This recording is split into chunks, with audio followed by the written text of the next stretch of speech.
And anyway, I had received a letter from a subscriber in Greece who said his brother attended a wedding and on one of the islands.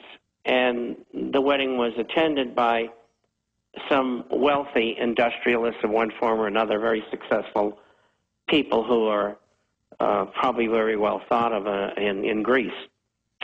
And he was told that on September the 20th, or before the end of the month, they expected a change in the Greek government.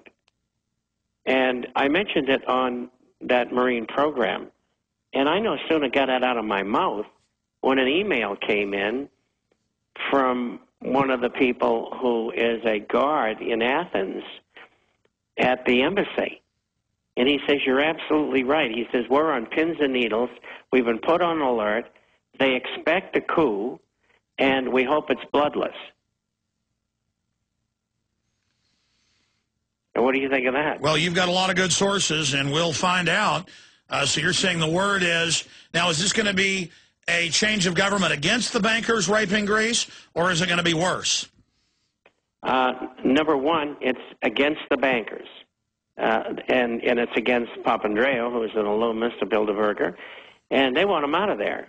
And they know what he is. Yeah, the Greeks have been taken over by the Nazis and many others. They're fiercely independent, smart, patriotic people, and they know they're going into bondage, and 600 of their islands are being handed over to bankers privately. They're saying, well, Goldman Sachs owns this much. We're going to give all their top bankers their own private islands. That's mainstream London Telegraph and BBC, but they report it like it's good.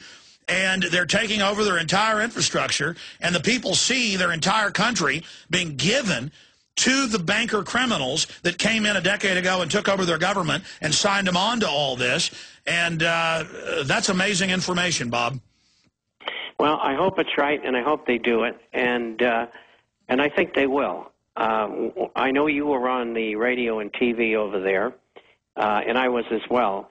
And what I told them was this. Number one, you get out of the euro. It's too expensive for you.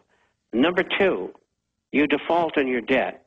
The bankers made the money up out of thin air, and they should have never made the loans in the first place because they knew the financial and economic situation in Greece for many years.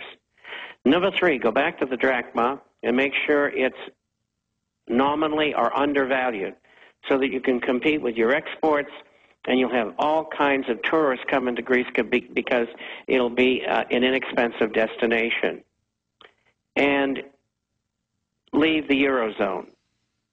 And the bankers are going to try to punish them, and it's going to be painful, but it's going to be a more painful road to submit to them. Submission means 30 to 50 years of absolute bondage.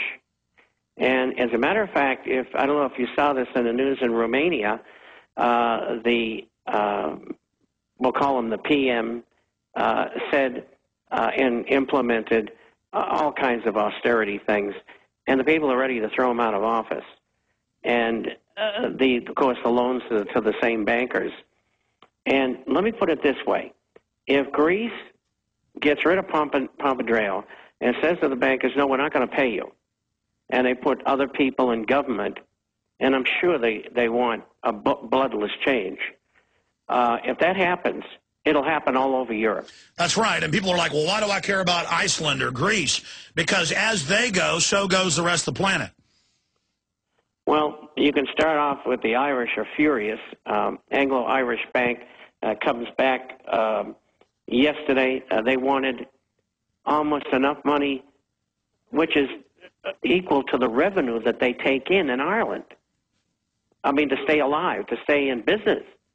And the people are getting furious there.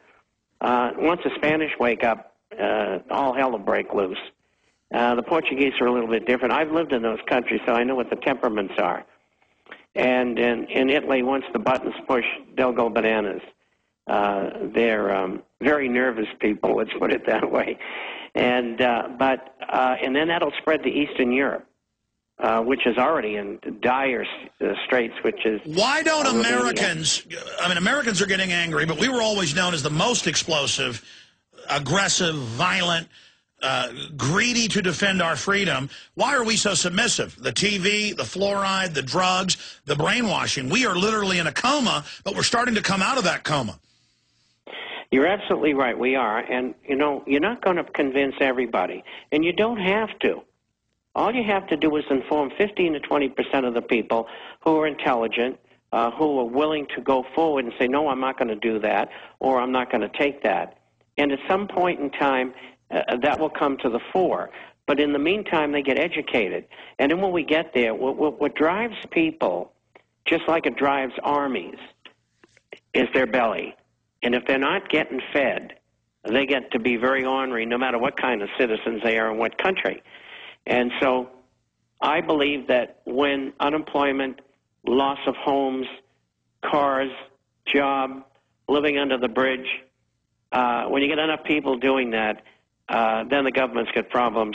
And I do not think the American military will come in and take illegal orders from a non-citizen who says he's president of the United States and go around and round people up or shoot them. Now, that's the key. That's the key. So what does the John Warner Defense Authorization Act state? What does the Brigade Homeland state? They know that once that starts, true leaders will arise for either, good patriotic reasons, or they'll see which way the wind's blowing and want power. They openly say they're going to move to block governors, even remove governors, claim that they speak for the states at the federal level because of the Governor's Council, and they're going to move and assassinate or attempt to assassinate governors and legislative leaders that lead the charge out of this coming dark age. Let's talk about that, Bob, when we come back. Then we're going to phone calls, 800-259-9231. I'm Alex Jones. This is the GCN Radio Network.